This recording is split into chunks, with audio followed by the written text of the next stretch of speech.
Welcome to our YouTube channel. आज के video में पढ़ने वाले हैं रेशियो टू मूविंग एवरेज, जो मेजरमेंट ऑफ सीजनल वेरिएशन का हमारा नेक्स्ट टॉपिक है। तो आप लोगों को याद होगा, जो हमने इसके प्रीवियस वीडियो डाला था उसमें हम पढ़ा था सिंपल एवरेज मेथड। तो सीजनल वेरिएशन क्या होता है ये हम लास्ट वीडियो में बता चुके हैं, और उसके पहले जो सबसे पहला वीडियो था टाइम सीरीज का, उसमें भी हम लोग बता चुके हैं। मैंने एक रेफरेंस के लिए यहाँ पे डेफिनेशन दे के रखी है कि सीजनल वेरिएशन क्या होता है। पीरियोडिक मूवमेंट होता है जो अपने आप को रिपीट करता है एक पर्टिकुलर टाइम इंटरवल पे। और कहने का मतलब ये होता है कि जो टाइम पीरियड रहेगा वो हमेशा क्या रहेगा, एक साल से कम का रहेगा। जैसे मैंने पिछले वीडियो में कुछ एग्जांपल दिए थे कि जो इलेक्ट्रिसिटी की डिमांड है वो बहुत जल्दी बढ़ती है ना, during the summer every year. Sweets की सेल फेस्टिव सीजन में बहुत ज्यादा होती है हर साल, तो ये हर साल होता है, तो एक पीरियोडिक मूवमेंट बनता है यहाँ पर। ठीक है, ये हम देख चुके हैं। फिर हमने मेजरमेंट ऑफ सीजनल इंडाइसेस में तीन मेथड का बोला था, simple average method, ratio to moving average method, और नेक्स्ट था हमारा रेशियो टू ट्रेंड मेथड। तो हम लोगों ने सिंपल एवरेज मेथड कंप्लीट कर चुके हैं। इस वीडियो में हम देखेंगे ratio to moving average method. इस वीडियो को स्टार्ट करने के पहले मैं आपको बताना चाहूंगा कि अगर आपको 4 ईयरली मूविंग एवरेज नहीं आता है, तो आप लोग हमारा जो टाइम सीरीज की प्लेलिस्ट है, आई बटन में मैंने लिंक दे के रखी है, उसमें 4 ईयरली मूविंग एवरेज का वीडियो जरूर देखें। उससे आपको ratio to moving average method समझने में बहुत हेल्प मिलेगी, बहुत इजीली आप उस चीज को समझ सकते हैं। तो देखिए, यहाँ पे आपको क्वेश्चन देके रखा है बहुत सिंपल तरीके से कि आपको क्या करना है, यहाँ पे कैलकुलेट करना seasonal index for the following data by using ratio to moving average method. तो यहाँ पे आपको 3 साल का डेटा दिया है, और हर साल में आपको 4 क्वार्टर्स का डेटा आपको दे के रखा है। ये 3 की जगह 4 साल का डेटा भी आ सकता है, 5 साल का डेटा भी आ सकता है। तो जो मैं तरीका आपको 3 ईयर के लिए बता रहा हूँ, वही आप इसमें 4 5 ईयर के लिए भी कंटिन्यू कर सकते हैं। तो देखिए, ये हमको डेटा देके रखा है ना, सेल्स का डेटा मान लेते हैं हम लोग। और आपको यहाँ पे 96 76 77 और 78 का डेटा देके रखा है। सबसे पहले हम लोग क्या करेंगे, दो टेबल में हम ratio to moving average find out करते हैं। पहले टेबल में हम लोग क्या करते हैं कि रेशियो टू मूविंग एवरेज निकालेंगे। ठीक है, 4 ईयरली मूविंग एवरेज की हेल्प से। ठीक है, कैसे फाइंड करेंगे, वो सिंपल सा लॉजिक है। सबसे पहले हमने टेबल नंबर 1 में क्या लिख के रखा है यहाँ पे कि ईयर लिख लिए, सेकंड कॉलम में क्वार्टर्स लिख लिए, थर्ड कॉलम में जो वैल्यू हमको दे के रखी थी वो लिखी।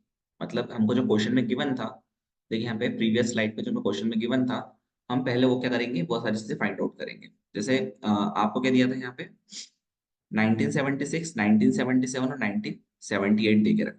तो हम लोगों ने क्या करा, जो क्वार्टर्स थे वो लिख लिए, फिर इसकी वैल्यू लिख ली हम लोगों ने, है ना। जब भी आप डेटा लिखे, ध्यान रखना कि एक एक लाइन छोड़ के आपको डेटा लिखना है, जिससे क्या होगा, जब आगे अपन कैलकुलेशन करेंगे तो वहां पर से मिस्टेक नहीं होगी। फिर आपको है ना, जो सेकंड लास्ट कॉलम है यहाँ तक 4 ईयरली मूविंग एवरेज जो सेंटरिंग करते हैं वहां तक फाइंड आउट करना है। बहुत सिंपल तरीका है। जैसे फॉर एग्जांपल मुझे निकालना है यहाँ पे 4 ईयरली मूविंग एवरेज, ठीक है, टोटल निकालना है। तो कैसे निकालते हैं टोटल हम, कि ये जो 4 ईयर है इनका हम टोटल करेंगे, और ये दो क्वार्टर्स Q2 और Q3 के बीच में इसके टोटल लिख देंगे। जब आप टोटल करेंगे 30, 81, 62 और 119 का, तो वो 292 आएगा। ठीक है, अब ट्रिक क्या रहती है कि 292 में से आप क्या करना है, ये 30 को माइनस कर देना। अब अगला नया नंबर क्या आ जाएगा, 32। मतलब जो नेक्स्ट 4 ईयर आएंगे, या जो फोर नंबर आएंगे वो क्या आएंगे, 81, 62, 119 और 33। ठीक है, और इनका टोटल आप यहाँ कर देना। तो आपको ध्यान के रखना है कि पहली बार जब आप टोटल करेंगे 292, उसमें से आप 30 माइनस कर देना। तो 292 माइनस 30 कर देंगे आप, 262 आ जाएगा। और नया नंबर जो 33 है वो इसमें ऐड कर देना, तो आपको क्या मिल जाएगा, यहाँ पे 295 मिल जाएगा। ऐसे ही अब मेरा नया टोटल 295 आ गया, मैंने बीच में लिख दिया यहाँ पे चारों के। अब हमें क्या करना है, ये 295 में से क्या माइनस करेंगे, हम 81 माइनस करेंगे, और नया नंबर क्या आएगा, अब यहाँ पे 104 आएगा। तो हम क्या करेंगे, नया नंबर 104 को ऐड कर देंगे। ठीक है, और इसको फिर से मिडिल में लिख देंगे। तो आप 295 में से 81 माइनस करेंगे तो 214 आ जाएगा, और 214 में जब आप, सॉरी, 295 में से जब आप 81 माइनस करेंगे तो 200 कितना आएगा, 14 आ जाएगा, और उसमें जब आप 104 जोड़ेंगे तो कितना आएगा, 318 आ जाएगा। ऐसे ही आपको कंटिन्यू करना है एंड तक। ठीक है, इसलिए मैंने आपको बोला है कि आई बटन में मैंने 4 ईयरली मूविंग एवरेज का जो वीडियो है उसकी लिंक दे के रखी है, आप उसको जरूर देखिए, जिससे आपको बहुत इजीली ये मेथड समझ में आ जाएगी। अब नेक्स्ट कॉलम हम लोगों ने क्या करा है, 4 ईयरली मूविंग एवरेज निकाला है। तो देखिए, 4 ईयरली मूविंग एवरेज निकालना बहुत सिंपल है। क्या करा हम लोगों ने, कि जो भी हमारा 4 ईयरली मूविंग टोटल आया है उसको हमने 4 से डिवाइड कर दिया। जैसे 292 डिवाइड बाय 4 करा, 73 आ गया। 295 डिवाइड बाय 4 करा, 73.75 आ गया। 318 डिवाइड बाय 4 करा, 79.5 आ गया। तो ये जो हमारा कॉलम है 4 ईयरली मूविंग एवरेज का, इसमें सभी टोटल को हमने 4 से डिवाइड कर दिया, तो ये मुझे मिल गया 4 ईयरली मूविंग एवरेज। बट ये हमारा ट्रेंड नहीं कहलाता है। उसका कारण ये रहता है कि जो 73 है, ये किसी भी क्वार्टर के सामने नहीं आ रहा है। जब आप डेटा एक एक लाइन छोड़ के लिखेंगे, तो आपको क्लियर समझ में आएगा जब आप इसको कॉपी में सॉल्व करेंगे। तो ये जो 73 है ये किसी भी क्वार्टर्स के सामने नहीं आ रहा है, तो हमें क्या करना पड़ता है यहाँ पे, 4 ईयरली मूविंग एवरेज को सेंटर्ड करना पड़ता है। अब देखो सेंटरिंग करना बहुत सिंपल है। सेंटरिंग करने का मतलब क्या होता है कि जो 73 और 73.75 है, मतलब जो हमारे 4 ईयरली दो मूविंग एवरेज आ रहे कॉन्सिक्यूटिव, उन दोनों को जोड़ना है और डिवाइड बाय 2 करना है। कहने का मतलब है आपको क्या करना रहेगा यहाँ पे, जैसे यहाँ पे आप करेंगे 73 प्लस 73.75, इन दोनों को आप जोड़ेंगे। जोड़ने के बाद आप इसको डिवाइड बाय 2 करेंगे तो आपको क्या मिल जाएगा, 73.375 मिल जाएगा। ठीक है। वैसे ही आपको अगला क्या करना है, 4 yearly moving average centre find out करना है। तो आप क्या करेंगे, 73.75 और 79.5 को जोड़ेंगे और डिवाइड बाय 2 कर देंगे। ऐसे ही मुझे कंजुगेटिव करना सारा ये। ठीक है। तो मैंने यहाँ पे एरो बना के रखे, आपको लिखना भी कैसे वो भी बता के रखा है यहाँ पे। ठीक। तो यहाँ तक तो आपको जो 4 ईयरली मूविंग एवरेज हमने पढ़ा हुआ है वैसे ही करना है, कुछ नया नहीं इस मेथड, है ना। जैसे बहुत लोग बोलते हैं वो टफ मेथड है। अब देखिए बहुत सिंपल तरीके से आप 4 ईयरली मूविंग एवरेज सेंटर तक पहुंच सकते हैं। ठीक है, अगर आपको 4 ईयरली मूविंग एवरेज आता है, पहले से नहीं आता आप वीडियो देख के समझ सकते हैं। अब देखिए नेक्स्ट हमें क्या करना रहेगा यहाँ पे, नेक्स्ट हमें यहाँ पे ये फाइंड आउट करना है 4 yearly, sorry, ratio to moving average. अभी जो रेशियो टू मूविंग एवरेज है ना, इसको कैसे फाइंड करना, देखिए बहुत सिंपल तरीका बता रहा हूँ मैं आपको, कि आपको क्या करना रहेगा ratio to moving average find करने के लिए, कि जो भी करस्पॉन्डिंग वैल्यू रहेगी, ठीक है, जो भी हमारी करस्पॉन्डिंग वैल्यू रहेगी, आप क्या करेंगे, उस वैल्यू को डिवाइड करेंगे हमारे 4 ईयरली मूविंग एवरेज सेंटर्ड से। कहने का मतलब ये जो रेशियो टू मूविंग एवरेज का फॉर्मूला आ जाएगा, कि जो भी वैल्यू है उसको डिवाइड कैसे करना है आपको, 4 ईयरली मूविंग एवरेज सेंटर की जो वैल्यू आई है, ठीक है, और मल्टीप्लाई करना है 100 से। जब आप ऐसा करेंगे तो आपको मिल जाएगा रेशियो टू मूविंग एवरेज। अच्छा एक चीज देखें यहाँ पे, कि स्टार्टिंग के दो क्वार्टर्स के लिए कोई रेशियो टू मूविंग एवरेज नहीं आएगा, क्योंकि वहां पे अपना कोई टोटल भी नहीं है और ना ही कोई हमारा 4 ईयरली मूविंग एवरेज है। वैसे लास्ट के दो क्वार्टर Q3 Q4 के लिए ना तो कोई टोटल है ना ही कोई मूविंग एवरेज है। ठीक है। तो आप क्या करेंगे अभी यहाँ पे, इस फॉर्मूले से आप निकालेंगे रेशियो टू मूविंग एवरेज, ये हमारे काम का है। तो ठीक है, जैसे हम देखें हमारी वैल्यू, स्टार्टिंग टू वैल्यू तो हमारी आई नहीं रही है यहाँ पे, है ना। तो हम क्या करेंगे यहाँ पर डैश लगा देंगे, तो लास्ट के टू जो क्वार्टर है उसकी वैल्यू नहीं आ रही है, तो हमारी वैल्यू स्टार्ट होगी थर्ड क्वार्टर से। अब देखिए थर्ड क्वार्टर में यहाँ पे 62 आ रहा है। अब ये 62 आ रहा है, ये मेरी वैल्यू हो गई। अब इसको डिवाइड किससे करना है, तो आप ध्यान से देखिए यहाँ पे सेंटर एवरेज आ रहा है यहाँ पे 73.375। ठीक है। तो आप क्या करेंगे, 62 को डिवाइड करेंगे 73.375 से और मल्टीप्लाई कर देंगे 100 से। तो आपको क्या मिल जाएगा, 84.4974। मैंने यहाँ पे 4 डिजिट तक वैल्यू इसलिए ली है डेसिमल के बाद, जिससे कि आपका जो कैलकुलेशन है वो क्लियर होगा ना। कुछ कुछ जगह आप 2 प्लेसेस तक भी ले सकते हैं। फिर उसके बाद हमने क्या करा, अगली वैल्यू क्या है, 119। अब 119 को मैंने किससे डिवाइड किया, अगला जो मूविंग एवरेज सेंटर्ड है 76.625 से, और इंटू 100 कर दिया। ठीक है। ऐसे ही हम कंटिन्यू करते जाएंगे तो हमें क्या मिल जाएगा, 4 ईयरली मूविंग एवरेज मिल जाएगा। अब इसमें भी ध्यान रखना है आपको, कि मैंने आपको बता चुका हूँ कि लास्ट के 2 क्वार्टर्स और फर्स्ट 2 क्वार्टर्स के लिए कोई भी 4 ईयरली मूविंग एवरेज नहीं आएगा। ये मैंने फॉर्मूला लिखा है आपके समझने के लिए। ठीक है। अब हम क्या करेंगे, ये टेबल नंबर 1 हो गया मेरा। ठीक। अब टेबल नंबर 2 में हम लोग करेंगे एनालिसिस। तो ठीक है, ये रहेगा हमारा टेबल नंबर 2, और इस टेबल में हमको क्या करना है, एनालिसिस करना है। ठीक है। इस टेबल में मुझे एनालिसिस करना है, तो हम कैसे करेंगे एनालिसिस, सबसे पहले वो सिंपल सा तरीका है, हम यहाँ पे ईयर लिख देंगे और 1976, 77, 78 तीनों साल लिख दिए, और यहाँ पे फर्स्ट कॉलम में हमने चारों क्वार्टर्स लिख लिए। ठीक है। अब ये टेबल की जो मैंने वैल्यू फिलअप करी व्हाइट कलर से, ये वैल्यू क्या है, हमारी रेशियो टू मूविंग एवरेज, जो हमें टेबल नंबर 1 से मिलेगा। अब देखिए बहुत सिंपल तरीका, 1976 में मैंने आपको बताया था कि स्टार्ट के दो क्वार्टर्स की कोई वैल्यू नहीं है, और Q3 की वैल्यू कितनी आई थी, 84.4974, और Q4 की वैल्यू कितनी आई थी, 155.3018। ठीक है।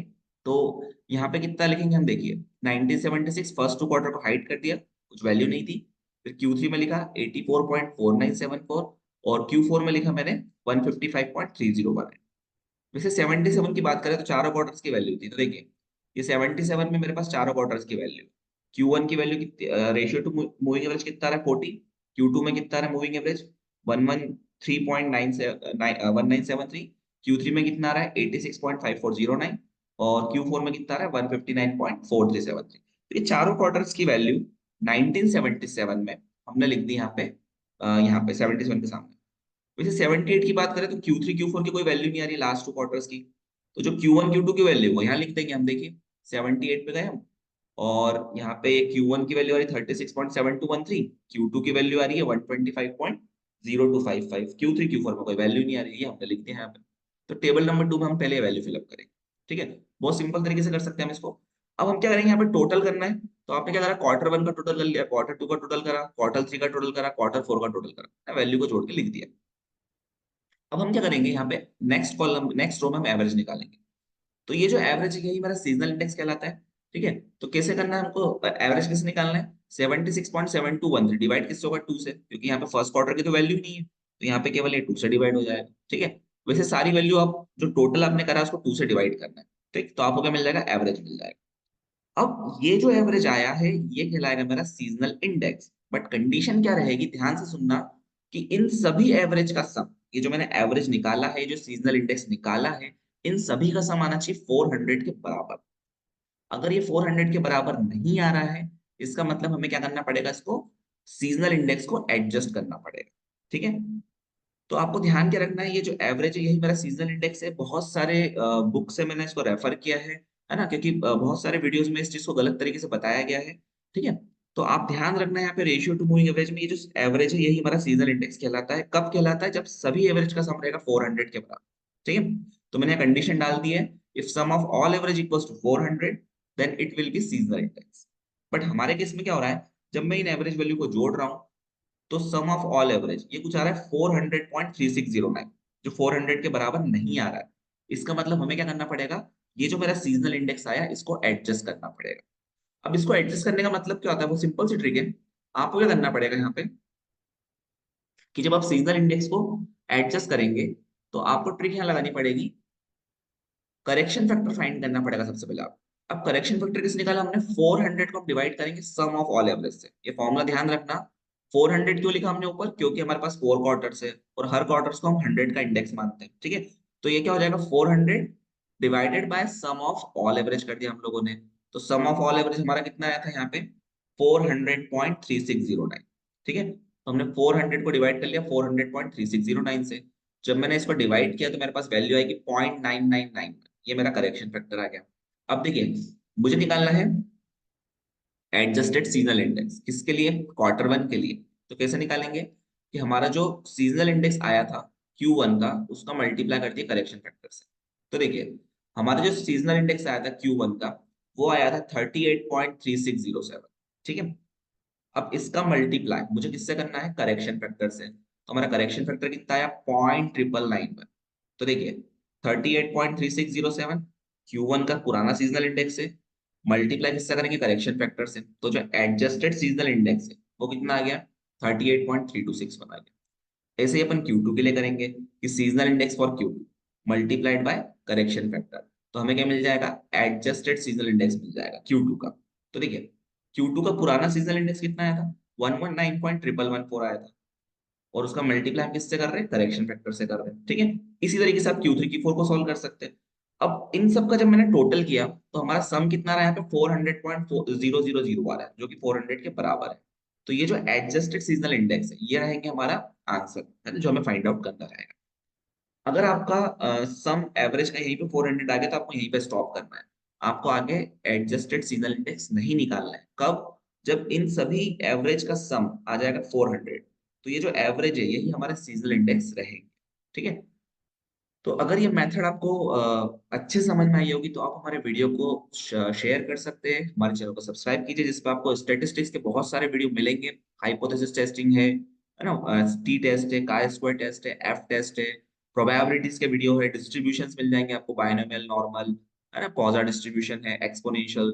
तो आप ये सभी वीडियो हमारे चैनल पे बहुत इजीली फाइंड आउट कर सकते हैं। बहुत ही इजी लैंग्वेज में सारी चीज समझाई गई है। तो अगर आपको ये वीडियो अच्छा लगे तो चैनल को सब्सक्राइब कीजिए। जब तक के लिए गुड बाय, थैंक यू।